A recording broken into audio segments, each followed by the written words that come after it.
Maabitha a Urangiri wa Nyamu na aria maguraire hamwe na gukua mari wiraini nimatuguritio riri bururi wa Kenya unyitaniire hari gukunguira muthe wa maabitha aya makiaria mari kaunti-ini ya Isiolo. Matuguritio ni Joseph Sarara. Maabitha aya a KWS na NRT ni magathirirwo ni tondu wa gukorwo makiruta wira mwega wa gukorwo makigitira nyamu na makiria wishi wa nyamu thiini wa bururi wa Kenya.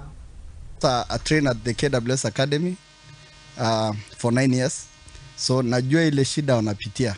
So as a senior ranger, I'm very proud of what they do. And as NRT, what we do is to ensure their welfare is well taken care of.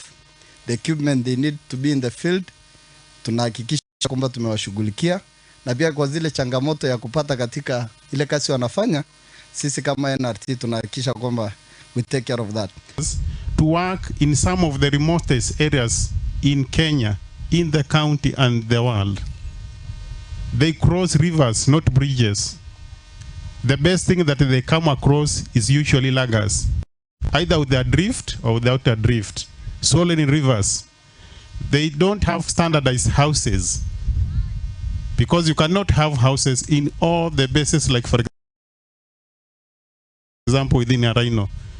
The best they can operate in is a tent. So they stay honestly in substandard housing units.